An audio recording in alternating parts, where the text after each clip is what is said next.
एक ऐसी जगह जहां पत्थरों में जान है, जहां दीवारें बोलती हैं। एक ऐसा स्थान जहां इतिहास की हर एक धड़कन को महसूस कर सकते हैं। यहां आकर आपको पता चलेगा कि अतीत कितना जीवंत और वर्तमान कितना गौरवशाली है।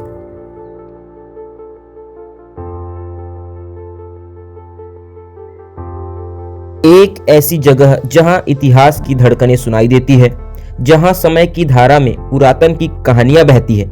एक ऐसा स्थान जहां अतीत और वर्तमान का संगम है। टेलीफोन है। जिस प्रकार से हम आज मोबाइल का उपयोग करते हैं, उस समय राजा अपने कमरे में ये यंत्र लगाते थे और राजा रानियों के बाथरूम और स्नानागार कुछ की रानियों के लिए एक स्पेशल संगीत कक्ष होता था।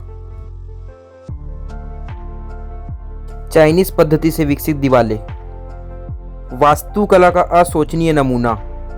ये जो किला आप देख पा रहे हैं वो ग्वालियर का किला है। ये लगभग 350 से 400 फीट की ऊंचाई पर है। इसे पार करते हुए हमें जाना है। यकीनन चढ़ाई थोड़ा थकान भरा हो सकता है, लेकिन पहुंच के बहुत मज़ा आने वाला है। ये सामने का सबसे एंट्रेंस दीवार आप देख सकते हैं किस पद्धति से, किस नमूने से तैयार किया गया है। हम जिस रास्ते पर अभी चलकर जा रहे हैं वो यकीनन थकान भरा है, लेकिन आप ये सोचिए कि इस महल को उस टाइम पे कैसे बनाया गया होगा। इसमें जो पर्वत की आकृति थी उसे काटकर इन पत्थरों को सजाया गया है और एक किले का आकार दिया गया है।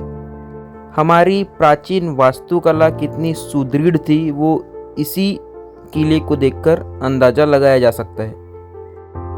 साथ ही मैं आपको बताता चलूं कि राजा मानसिंह ने यह किला अपनी 9 रानियों के लिए बनाया था, जिसमें से 8 रानी एक ही महल में रहती थी एक जगह, और जो 9वीं रानी थी उसके लिए एक अलग सा महल इसी किले में बनाया गया है। ग्वालियर के किले में पहुंचते ही सबसे पहले हमें गणेश जी की एक मंदिर दिखाई पड़ती है, जिसे जीरो मंदिर भी कहते हैं। ग्वालियर किला में पहुंचते ही सबसे पहले आपको इन्हीं गणेश जी के मंदिर के दर्शन होंगे। इस मंदिर की आकृति से हमें ये अंदाज़ा हो जाता है कि पहाड़ को काटकर, जैसे हम चीनी और हथौड़े की मदद से आजकल पत्थर को तोड़ते हैं और आकृति देते हैं, तो उसी प्रकार से इस पहाड़ों और चट्टानों को काटकर यह मंदिर का निर्माण किया गया है, जिसकी आकृति आप इस वीडियो में अभी देख पा रहे हैं। ये पूरे पत्थरों को तोड़ के कलाकृति की गई है।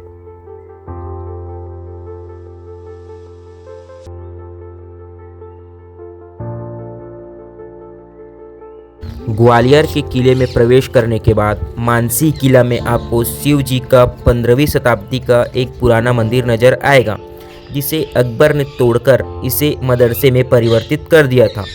इसलिए आपको यहाँ पर मुगलों के ज़माने का प्रवेश द्वार नज़र आएगा।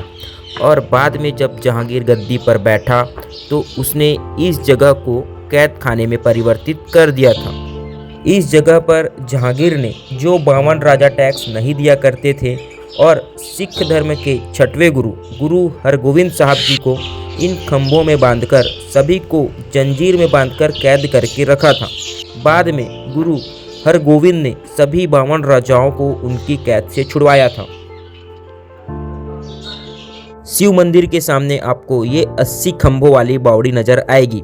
इसी बावड़ी का पानी मानसिंह जी शिव पूजा के लिए प्रयोग करते थे और इस कुआं में जाने के लिए आपको 3 जगह से रास्ता बना हुआ नजर आएगा। ये जो वास्तुकला और शिल्पकारी का एक नमूना आप देख पा रहे हैं वो मानसिंह पैलेस का है। इनकी दीवारों पर चाइनीज पद्धति की वास्तुकारी भी की गई है, जो कि इस बात का उदाहरण है कि यहाँ पे यकीनन चाइनीज लोग आए थे और वास्तुकला में अपना हिस्सा दिए थे।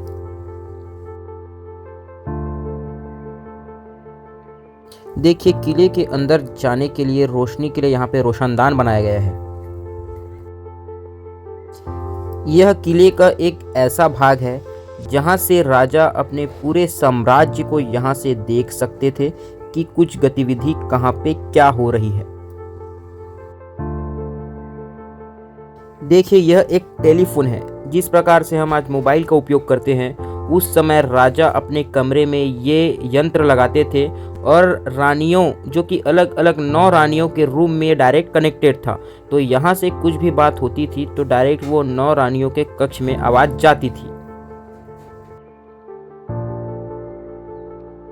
मानसी किले के अंदर जब आप पहुंचेंगे तो आप दीवाने खास में पहुंच जाएंगे। यहाँ पर राजा की रानियों के लिए एक स्पेशल संगीत कक्ष होता था, जिसमें राजा की रानियाँ ऊपर के कक्ष में बैठकर संगीत का आनंद लेती थी और नीचे में संगीतकार अपना संगीत सुनाते थे। ये कक्ष इस प्रकार से डिजाइन था कि राजा की किसी भी रानियों को कोई भी संगीतकार या कोई भी मेहमान नहीं देख पाए। वे ऊपर में बैठकर बिना किसी टेंशन के, बिना किसी हिचकिचाहट के वे संगीत का आनंद लेती थी। क्योंकि उस टाइम पर राजपूत ट्रेडिशन था, तो राजा की किसी भी रानियों को कोई भी इंसान की देखने की अनुमति नहीं थी। अंदर जाने पर आपको 33 झरोखे दिखाई देंगे, जिनकी दीवारों पर सोने, हीरे और बहुत सारी अमूल्य रत्न जड़ी थी, जिसे आकर आक्रमणकारियों ने लूट लिया और दीवालों को भी तहस नहस कर दिया। यहाँ पे फैन टाइप का एक वर्गाकार आकृति में कुछ रख दिया था। यहाँ से होते हुए जो है फैन पहाड़ियों से कटते हुए जो हवा आती थी तो फैन चलता था, बहुत ठंडी हवा आती थी, ऐसा इतिहासकार बताते हैं।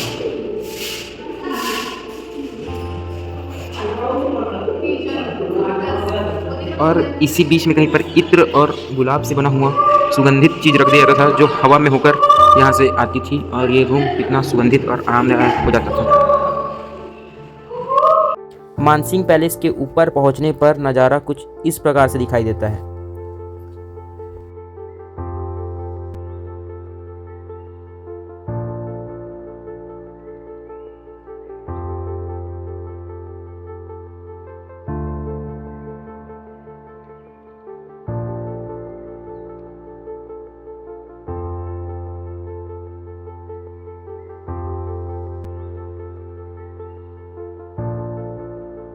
राजा रानियों के बाथरूम और स्नानागार कुछ इस प्रकार से थे, आप देख सकते हैं। यकीनन यहाँ पर जो मौर्य साम्राज्य का आगमन हो चुका था, जो इनकी दीवारों पर झलकता है, मौर्य साम्राज्य की कुछ आकृतियाँ और उनके चिन्ह दीवारों पर दिखाई देते हैं। जब मौर्य साम्राज्य के कब्जे में ये किला आ चुका था तब की बात है ये।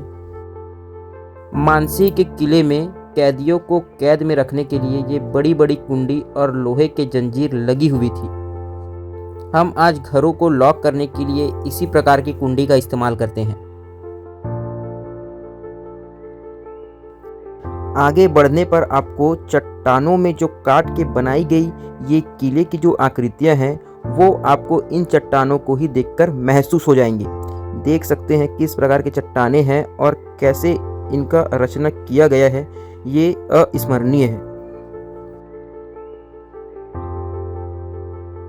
वर्तमान में इनकी बहुत सारी दीवारें ढह गई है, जिसे अभी कृत्रिम रूप से अभी के कारीगरों द्वारा बनाया गया है। किले की दीवारों पर जो आप देख पा रहे हैं नीले रंग की चित्रकारी, वो टेराकोटा से पद्धति चित्रकारी है। टेराकोटा एक चीनी मिट्टी का शिल्प होता है, जो कि गैर कांचदार सिरेमिक है।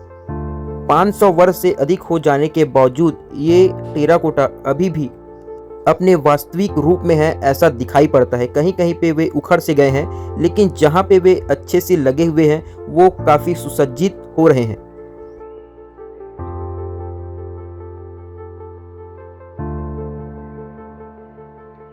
किले के रास्तों में हमें चट्टानों पर भगवान शिव जी की शिवलिंग और ब्रह्मा विष्णु महेश की मूर्तियां दीवारों पर उकेरी गई हैं। ऐसे बहुत जगह बने हैं चट्टानों पे, जो एक मंदिर की भांति जैसे बिठाया जाता है भगवान जी को, वैसे ही चट्टानों को काटकर मंदिर बनाए गए हैं छोटे छोटे। और भगवान की, हिंदू देवी देवताओं की बहुत सारी मूर्तियों को इस चट्टानों पे उकेरा गया है, जो इस बात के गवाह हैं कि हिंदू राजा देवी देवताओं को बहुत मानते थे।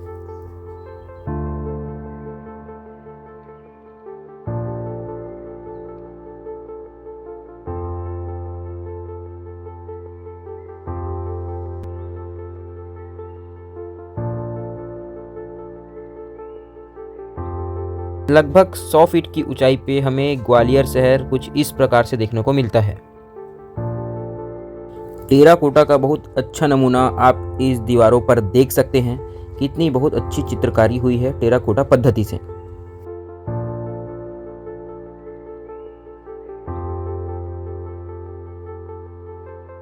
ग्वालियर के किले में आने के लिए आपको सुबह 7 बजे से शाम 6 बजे तक का समय दिया जाता है और यहाँ की जो एंट्री फीस है वो ऑफलाइन के माध्यम से 25 रुपये और ऑनलाइन के माध्यम से 20 रुपये ली जाती है।